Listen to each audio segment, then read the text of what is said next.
Hey gang, Lou here from Jersey Shore Fabricators. It's not a Mustang. It's not a Mustang. Okay, so what do we got going on? 67 Camaro Rally Sport, 327 4-speed convertible. This is why I love this job. Customer has a pretty decent car here. Got a few little issues here and there, nothing major. Gonna get them fixed up, get them back down the road. I'm gonna take you through the work that we're doing. We got some rust repair to do. We have some seat track modifications to do. We've got a baby seat clip to put in, very cool. And I gotta rebuild the entire front suspension and steering system on the car. Got some gauges to put in. Customer's got a aftermarket radio that he installed but didn't wire, so we're going to get that wired. Kick panels with the speakers. And I think the most important job that is set for this car is the round shift knob. Needs to be replaced with a T-handle shift knob. Alright, well, let's do a walk around on the car. He wants a full inspection done on the car anyway. Let's walk around the car and, well, let's just see what we see. Alright, so starting under the hood, basic 327 motor. Actually still has a points distributor in it. I may try to talk him into doing a Protronics on this. As you see, there's no advance hooked up to the distributor, so there's a reason why they did that. I don't know if it's a running condition, but the car to me feels a little sluggish. So I'm going to, check the basics, check the timing, all that. You can see he's got pretty new plugs in there, so, and wires. So, I mean, the tune-up has been done. I lifted up the little window. The points are nice and shiny, so those have probably been changed. One concern that he had was he had to modify the alternator bracket here, and the bolt back here isn't tight and he really has no more adjustment, so we'll go and clean that up. The other thing is he wants to eliminate the Seatbelt air cleaner and put on a round air cleaner, which I'm all for. I may even get him a set of valve covers for this too, just to dress it up a little in here. Okay, so looking at the front end on the car, the control arm bushings are pretty dry rotted. The customer's complaining that even on the way over here, the front end was bottoming out. So, we got new springs that are going in. We've got, polyurethane control arm bushings, ball joints, all the steering gear. All that's going to be getting changed out. This is a factory disc brake car, so that makes things a little easier for me. Under the car, things look pretty good. I don't see a lot of the usual stuff that goes wrong. Over there you can see the caliper bolt sticking out, so there's a disc brake car. Body mounts are in pretty good shape, the rubbers and all that for the subframe, so I'm happy. Got a little bit of damage starting right here with this passenger side rocker. So we may have to talk him into addressing that. Down on the car, things are really pretty clean. Happy with it. See right there, it looks as though perhaps the floor pans in this have been replaced at some point. No harm, no foul. It's an old convertible. It happens. Got that chewed up edge over here where the old floor pan, where it goes to the cross member here. Nice and smooth there. Angry squirrel there.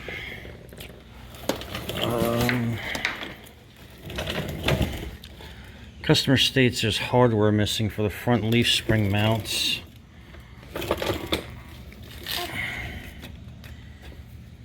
I don't know. I'll have to wait till I get behind the jack stand and take a look at that. But like I said, other than that, the car's really not in bad shape. Rear leaf spring bushings are dried and cracked, but if he's not complaining about it, I'm not going to complain about it.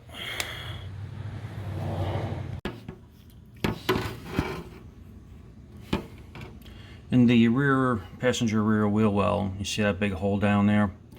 We're going to be addressing that, and well, you know, because it's nice, the other side has a matching hole to go along with it. So again, that's some of the things that we need to address. The interior of the car is really, really nice. I wouldn't doubt if this is the original interior for the car. That's the shift knob we got to change, and then that's the aftermarket stereo that the customer put in that we get wired up and, you know, do the speakers and all that. Find out what that red wire is down underneath there that's hanging down. And then the other thing that we got to do is, he's a tall guy, so he actually has seat track extenders that we're going to be putting in on the driver's side seat so that he can, well, get in and out of the car comfortably. Alright, so that's the layout of the car. Well, enough talk, let's get to work. Okay, so first order of business, customer gave me a set of rear brakes to put on. Well, let's go ahead and get everything disassembled and put a set of drum brakes on.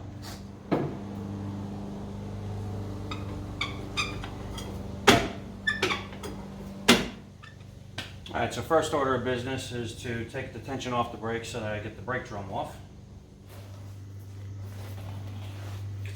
Okay, now, for all you youngsters out there that have never dealt with drum brakes, I can't get the camera in here to show you, but there's a little window right here. Okay. Inside there, you'll see what looks like a spur. It's a wheel, and there's a metal tab that holds it, and you can only spin it one way. Now, whichever way it goes easiest, you have to go the opposite way, but the tab holds it from backing off. So you need a light, 2 screwdrivers or a brake spoon. I have one someplace. Now, what you want to do is you want to hold up the little tab, and then you can take your other screwdriver and back off the brake drum.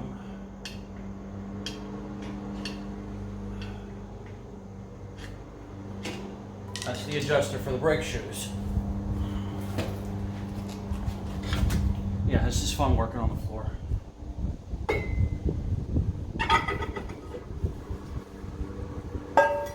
And there you go.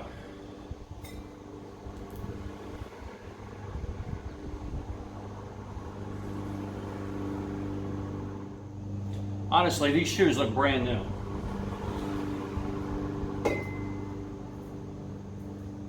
Let's see what they look like compared to actual new ones. Alright, so I have the new brake shoes here. There's a metal lining which the shoes are riveted to. So if I put metal to metal,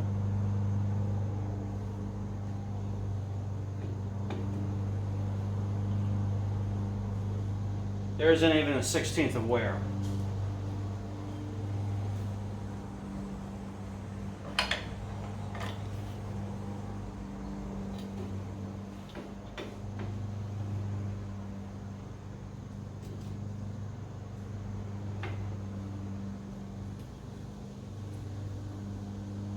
I mean, that is spot on.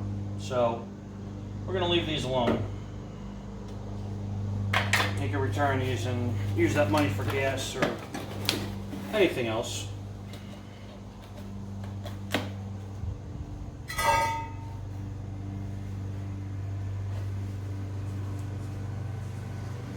Drum itself is in good shape. No ridges. Everything looks good.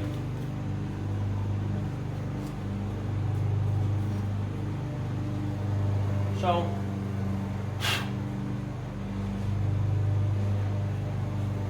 just put it back together. No point in fixing something that isn't broke.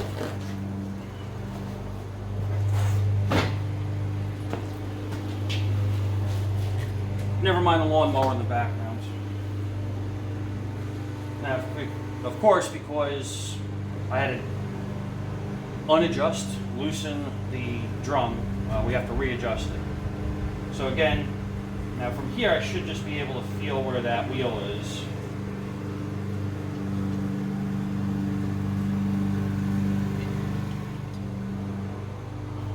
We're not.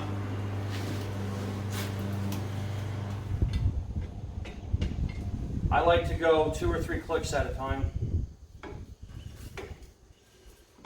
until I get a slight drag on the wheel.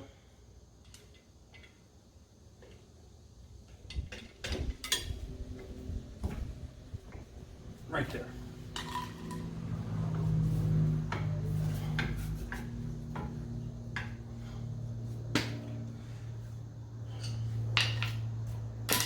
Okay, well that was the world's shortest brake job.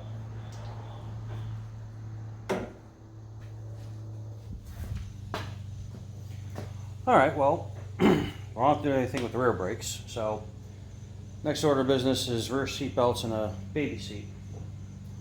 If you've never taken the rear seat out of an old car, it can be challenging. The theory of how this works, again, talking to all the young guys, is that there's a couple of clips underneath the seat. There's a wire underneath the seat. You have to push the bottom of the seat in and kind of lift up at the same time.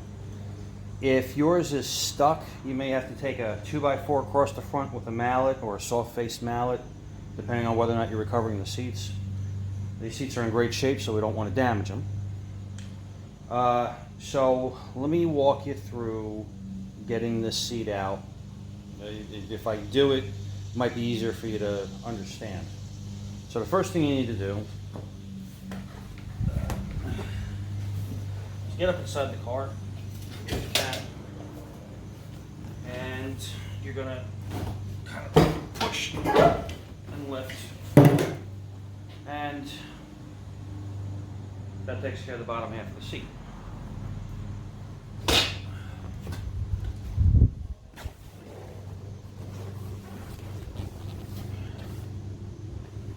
Now, sorry, this aging thing ain't working for me.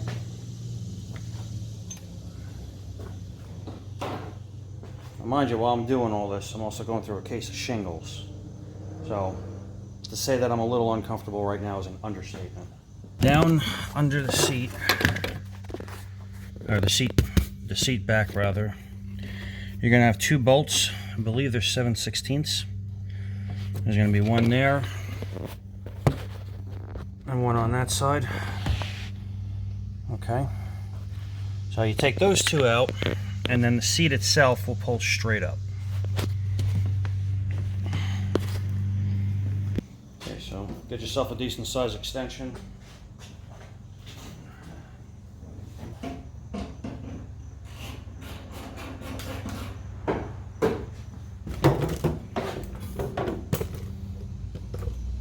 Everybody okay? No, that was scary.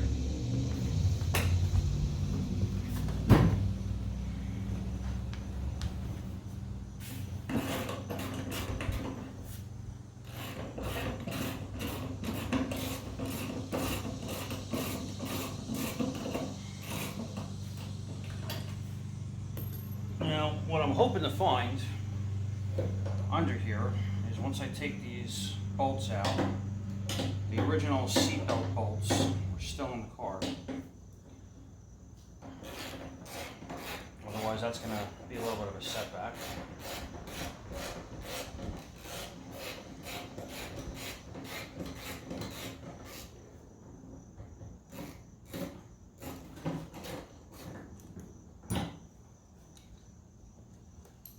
Okay, so bottom of the seat is loose.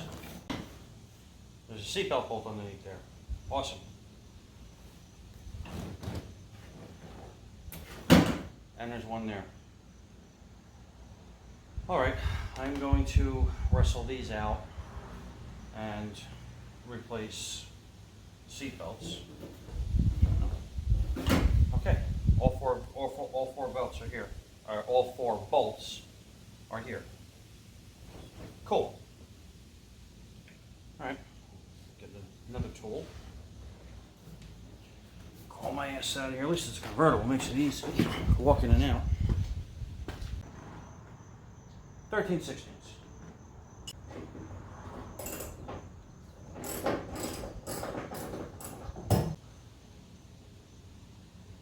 This bolt looks a little gnarly here. Let me take it over to the bench and show you how I'm going to clean this up. Or at least try to. Okay, so over here in my vise, over here, is our bolt. My weapon of choice is a wire brush and a thread chaser. Okay, now I have a full thread chaser kit here. Does SAE. I don't work on too much metric stuff, so I don't care, but it does have metric in there. So first order of business is we want to clean all the gunk off of here, right?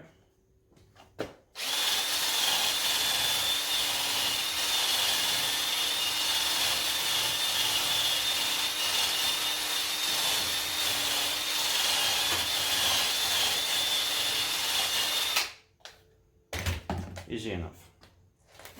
Now, my little can here. I like to use ATF as lubricant for cutting. Just works better.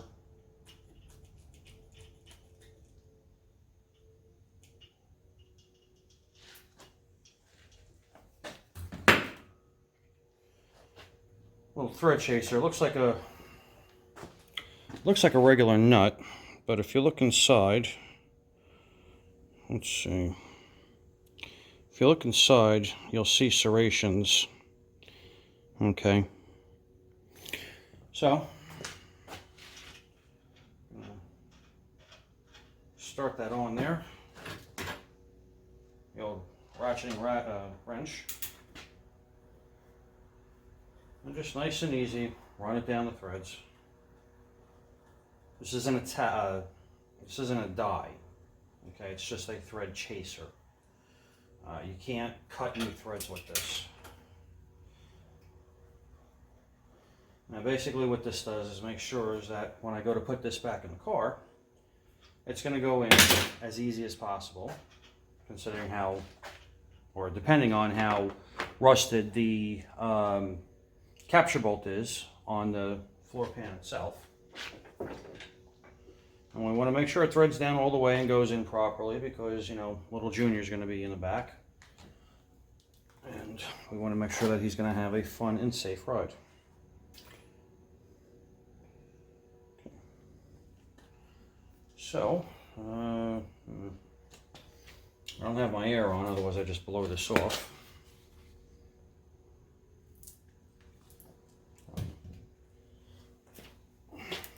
Acetone.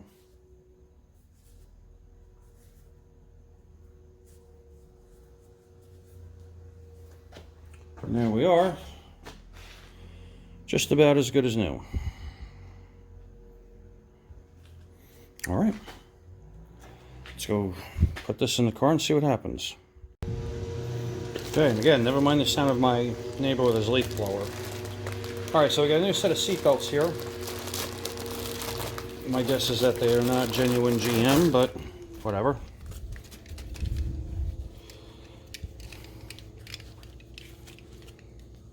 Okay. In the event of an emergency, push the button to leave the aircraft. Alright, cheesy. Alright, so the latch goes on the inside. Or the buckle goes on the inside, the latch goes on the inside of the car here. So, let's see if we can't get enough.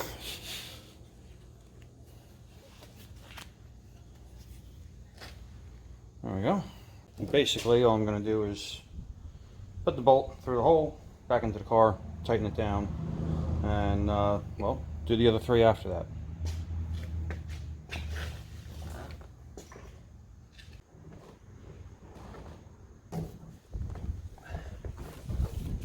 Did I mention that I'm going through shingles right now and everything hurts?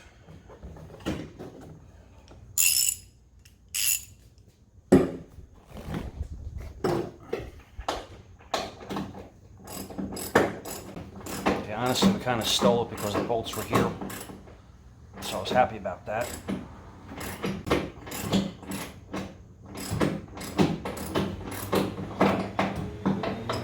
Now, had I taken the seat back out, I'm sure I could have used an impact gun.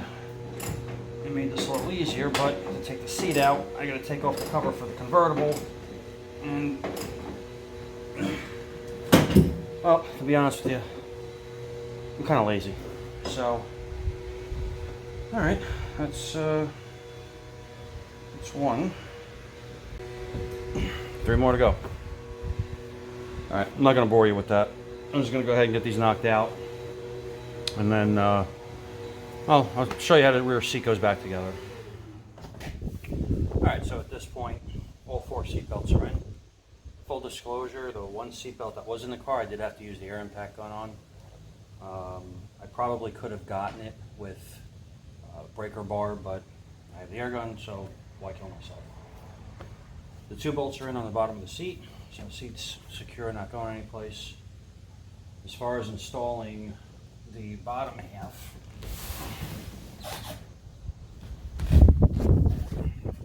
these are the wires I was telling you about, here and here, that get caught on the car.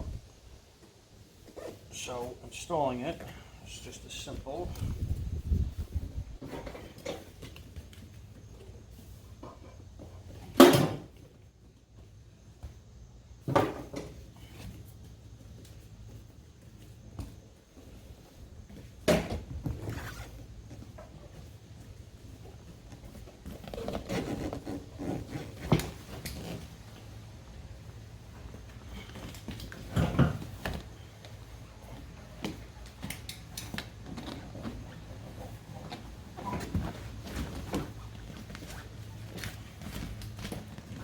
Sliding it back in place.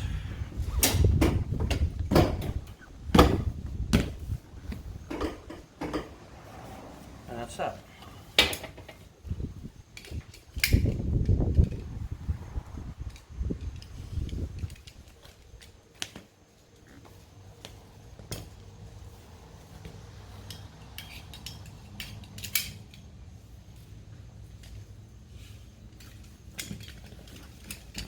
Okay, that job's done. All right, gang, that's gonna wrap it up here. So the 67 Camaro, what did we get done? Did a full vehicle inspection, made sure that everything was nice and safe for the guy. Identified areas that have to be repaired. We're waiting on parts at this point, mainly the rear wheel wells. They have to be replaced. But we saved a couple hours labor on changing out the rear brakes because he has new rear brakes and had no idea about it. We got the seat belts and seat clips installed for the car seat. So now him and his family could safely go out and enjoy the car. When we come back, we're going to be doing electrical work on the car. When we do that, we're going to be patterning a big 3 wiring upgrade for this. And basically what that is upgraded starter, charging, alternator, and ground cables for the main side of the electrical on this car. And you know, look, if you're running a 1-wire alternator, if you're running you know, a HEI ignition system, you got a lot of accessories in the car, you got car stereo, a big car stereo in it, you don't want to rely on those stock wires. This is a great upgrade. We make them for other vehicles as well, and they work very, very well. Got a ton of other work going on in the shop. We got a 66 Mustang outside we're wrapping up. Got a 66 Mustang convertible that we're doing a full restoration on. Behind the camera is a 91 Grand Wagoneer we're doing a full restoration on. Coming in October 2020, we have, which is next month, we have an International Scout coming in for a full restoration. I'm looking forward to that. Haven't done a Scout yet, so it should be a lot of fun. I'm going to have playlists for all these, for everything that we have going on, plus our normal shenanigans that go on a day-to-day basis in the shop here. If you want to stay up to date, make sure you hit that like and subscribe button. Check us out on Facebook, Jersey Shore Fabricators LLC, Instagram, JSF LLC. Until we see you next time, peace.